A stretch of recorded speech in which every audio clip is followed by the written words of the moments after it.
Olá pessoal, aqui é o professor William. Estamos aí dando continuidade ao nosso curso sobre a história da filosofia no Ocidente. Estamos tratando lá do segundo período da filosofia antiga, da filosofia grega, o período antropológico ou período humanista. Hoje nós estamos na nossa terceira aula sobre Sócrates. Hoje vamos entrar mais profundamente ali no pensamento e nas ideias do Sócrates. Então, estamos na nossa 30ª aula. E essa aula aí nós vamos falar sobre aquela máxima famosa lá do oráculo de Delfos, o conhece-te a ti mesmo. E também vamos falar sobre a ironia socrática. Essa aula também vai ser bem interessante para a gente entender o que é aquela famosa frase do Sócrates, o só sei que nada sei, uma das frases mais mal interpretadas em toda a história da filosofia. Na história da filosofia é comum as pessoas ali pegarem algumas frases dos autores, dos filósofos, tirar do contexto e tentar dar um significado que geralmente elas não têm, elas não possuem. Então hoje a gente vai tentar entender o que é esse só sei que nada sei. Então hoje nós iniciamos ali com o pensamento do Sócrates propriamente dito, porque nas aulas anteriores, na primeira aula, falamos um pouco sobre a vida do Sócrates, na segunda aula nós tratamos ali das fontes, né, para a gente tentar entender quem foi esse Sócrates historicamente, e hoje nós entramos ali no pensamento do Sócrates. Um filósofo romano, né, o Cícero, que nasceu lá por volta de 106, faleceu em 43 a.C., já falamos um pouquinho do Cícero aí, mas vamos falar dele mais para frente, quando nós estivermos na filosofia romana. Na obra dele, Discussões Tusculanas, ele afirma que Sócrates fez descer a filosofia do céu à terra. Essa afirmação do Cícero é bem interessante e ela vai de encontro com aquilo que a gente já falou. Por que esse é o período antropológico? Por que esse é o período humanista da filosofia grega? Porque justamente ali os sofistas e Sócrates, eles trazem um novo questionamento para a filosofia, trazem um novo problema, digamos assim, que é o problema do homem, o problema do ser humano. Os sofistas ali, eles vão trazer o homem num contexto político, num contexto social, enquanto Sócrates ele vai questionar o que é o homem, o que é o ser humano, e isso também muda a questão de como a filosofia vai responder a esse ser humano, a esse homem, como a filosofia pode auxiliar nessa questão, porque os filósofos ali que vieram antes dos sofistas, antes do Sócrates, são chamados ali de pré-socráticos. Daí vocês lembram que a preocupação deles era uma preocupação cosmológica. Eles estavam tentando entender qual a origem do mundo, qual a origem do universo, qual a origem de todas as coisas. Então, por isso que o Cícero fala que o Sócrates faz a filosofia descer do céu à terra, porque agora com Sócrates não se questiona mais sobre essas questões cosmológicas, sobre o universo, sobre o mundo, mas sim sobre o homem e o papel do homem aqui nesse mundo. Então Sócrates se interessa pelo homem, pelo ser humano. O Sócrates vai se perguntar o que é o homem, né? E ele vai responder: o homem é a sua alma, o homem é a sua psique. Tá bom? Mas a gente vai trabalhar isso com mais detalhes ali, conforme a gente for adentrando nos pensamentos e nas ideias do Sócrates. O Xenofonte, né, que foi um dos discípulos do Sócrates que nós trabalhamos na aula anterior, ele atestou a atitude negativa de Sócrates diante a investigação naturalista. Então, o Xenofonte teria relatado ali que Sócrates, de certa forma, não se interessava pela questão naturalista ou pela questão cosmológica. O problema do Sócrates realmente é tentar entender o que é o homem. Sua missão, né, a missão de Sócrates era de promover a investigação no homem sobre o próprio homem. Então, o Sócrates, o que ele queria?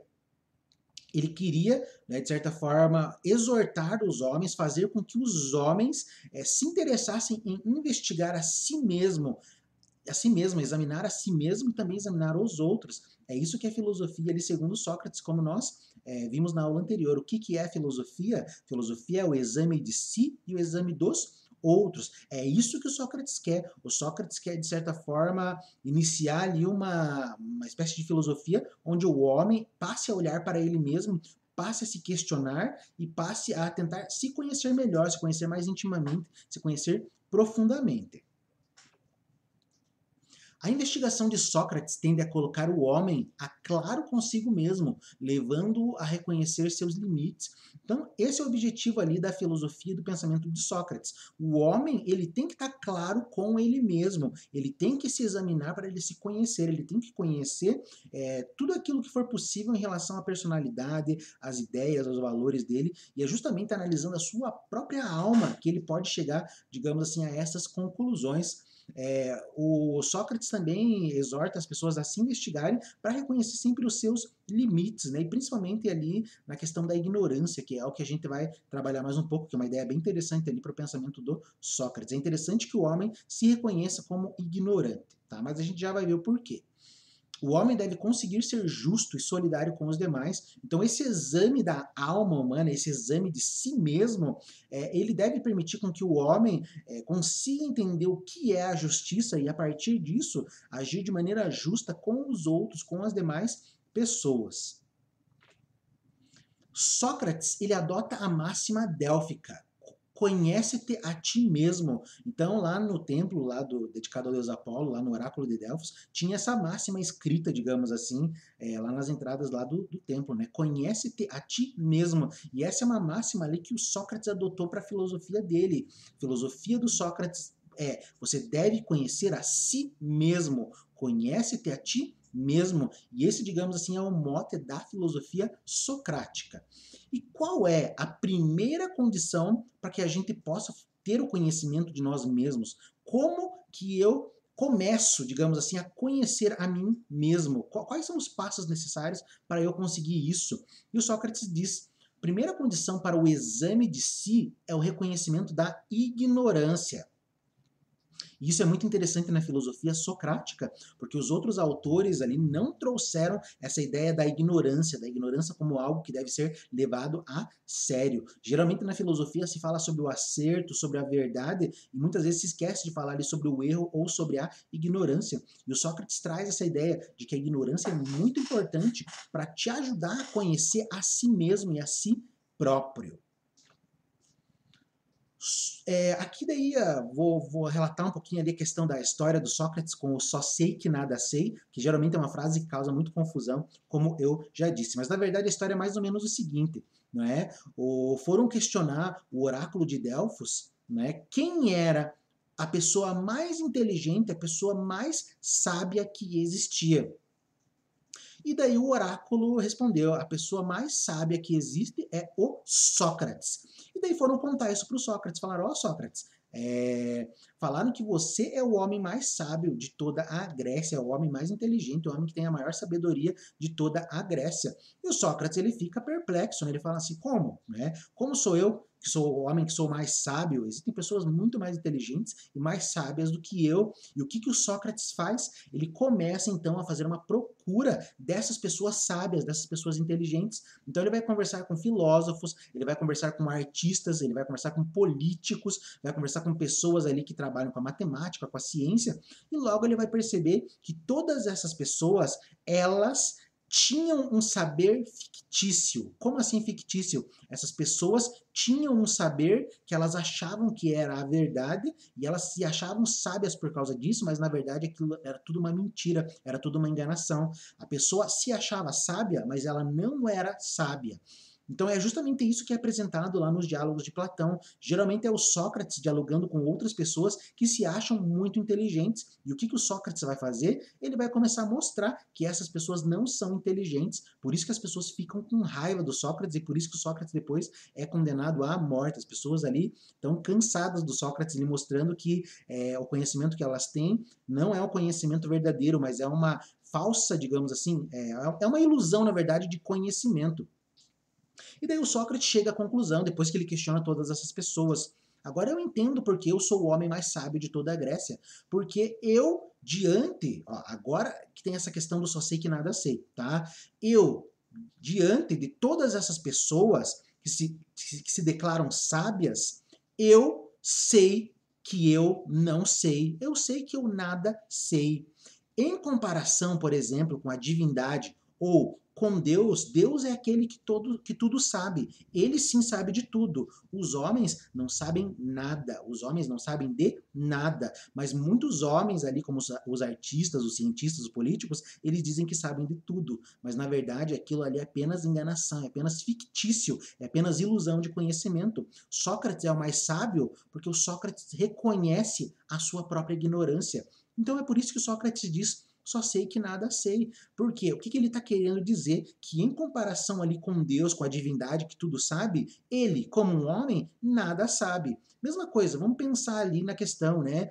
Não sei se vocês acreditam em Deus ou não, vamos pensar na questão teológica. Se existe realmente um Deus, obviamente ele tem todo o conhecimento do mundo. O que é o meu conhecimento perto do conhecimento de Deus? Meu conhecimento é um nada, é um zero. E foi isso que Sócrates disse: eu só sei que nada sei, porque diante de Deus eu não sei nada. Mas o Sócrates sabe que existem pessoas que vão dizer ali: eu sei tudo, eu conheço todas as coisas. E o Sócrates vai mostrando que essas pessoas estão totalmente erradas. Então é por isso que Sócrates diz: só sei que nada sei.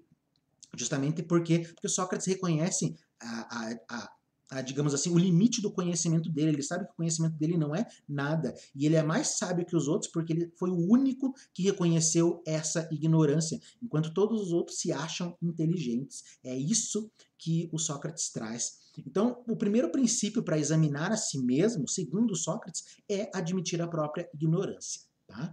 Então, surpreendido ali pela resposta do oráculo, Sócrates foi conversar com aqueles que se consideravam sábios e descobriu que eles não sabiam nada. Foi essa história que eu acabei de contar. E o Sócrates vai mostrando para eles: ó, vocês não sabem de nada, tá? Eu também não sei, né? É isso que ele traz.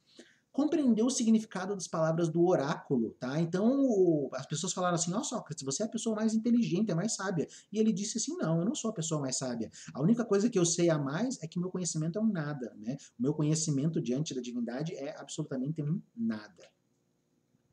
Nenhum homem sabe nada verdadeiramente. É isso que ele está trazendo ali quando ele fala: só sei que nada sei. Ninguém conhece as coisas ali na sua totalidade. É impossível. Veja o avanço da nossa sociedade. Sócrates ali é do século IV a.C. Nós estamos ali no ano 2021. Veja, nós temos ciências como a física, a biologia, a química. Você pode juntar todo o conhecimento dessas áreas, é bastante coisa, mas a gente não esgota tudo aquilo que é o real, digamos assim. A gente não tem um conhecimento perfeito sobre o real e provavelmente a gente nunca vai ter. E o Sócrates já reconhecia isso. Ninguém sabe nada verdadeiramente. Tudo é uma ilusão de conhecimento. E o sábio, quem é sábio de verdade, é aquele que reconhece que não sabe. E esse é um dos grandes princípios ali da sabedoria do conhecimento, é você reconhecer que você não sabe. Tem que ter humildade, você tem que saber que você não sabe. Eu estudo filosofia ali há mais de 11, há mais de 12 anos, e eu sei que eu não conheço absolutamente nada sobre filosofia. Tem muita coisa ainda para conhecer, muita coisa que é quase infinito, mas é isso que eu vou percorrer a cada dia ali para tentar conhecer cada vez mais. Né? Se eu achasse que eu sei tudo de filosofia, eu pararia de estudar. Por que eu pararia de estudar? Porque eu já sei tudo. Quem sabe tudo não precisa estudar. Eu, como sei que eu não conheço absolutamente nada, todo dia eu estou estudando para aprender cada vez mais. Quem sabe que não sabe, procura saber. Foi isso que eu acabei de falar. Então, aquelas pessoas da época do Sócrates, assim como as pessoas de hoje, tá? Elas acham que sabem tudo de alguma coisa. E elas param de estudar, elas param, digamos assim, de pesquisar, tá bom? Eu, por exemplo, eu sou professor, né, da Rede Estadual de Educação, e o que eu mais percebo ali entre os professores é que a maioria deles ali está estacionado no conhecimento. Saiu da faculdade, acredito que tem professor ali que nem nunca mais leu um livro, né? Porque eles têm aquela ideia: eu já sei meu conhecimento ali sobre biologia, química, matemática, ciências, arte, sei lá, e não preciso estudar mais. Mas isso é um grande erro, por quê? Porque você tem que estudar todo dia, você tem que se atualizar, o conhecimento ele está sempre se atualizando. Se você acha que você sabe, então você entra naquela, digamos assim, você entra num comodismo, você pensa assim: por que eu vou estudar se eu sei tudo? Não, você não sabe nada e tem que continuar estudando, tem que continuar progredindo, tá? Então, quem tem essa atitude de eu sei tudo, para de estudar. Quem tem a atitude do Sócrates, que nada sabe, vai estudar pelo resto da vida. Um dos autores ali que eu gosto muito é o Bachelard, o Gaston Bachelard. Ele sempre traz a ideia ali de que nós somos eternos estudantes. Ele mesmo fala, né? O Bachelard fala: eu sou um estudante de filosofia, e ele ali tinha um conhecimento incrível. Então acho que é mais ou menos essa ideia. Nós somos eternos estudantes.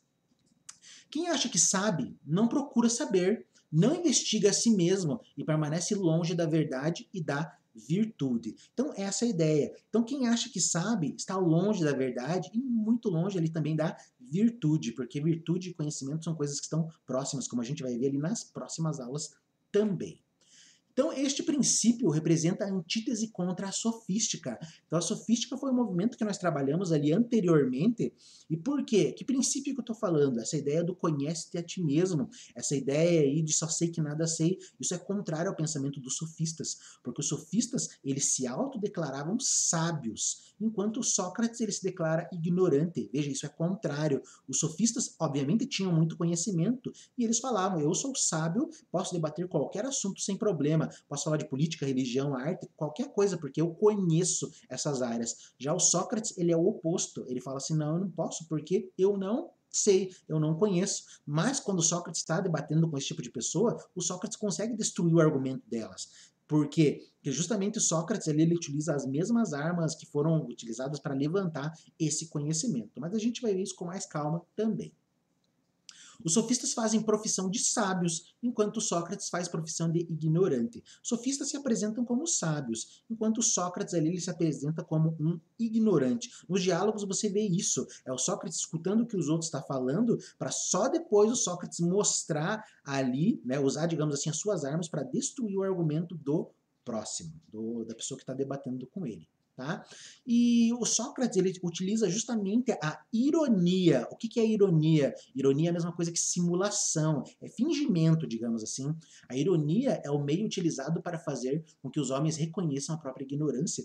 Então o que o Sócrates faz? O Sócrates está debatendo com alguém, uma pessoa que se declara sábia, uma pessoa que é inteligente. E a pessoa vai falando, vai falando. E o Sócrates ali, numa atitude de ignorante, de quem nada sabe, né, ele está simulando ali que ele é ignorante, o que ele faz? Começa a fazer um monte de pergunta. E quando a pessoa vai respondendo essas perguntas, a pessoa vai entrando em contradição e chega um momento que a pessoa não consegue mais sustentar o argumento dela.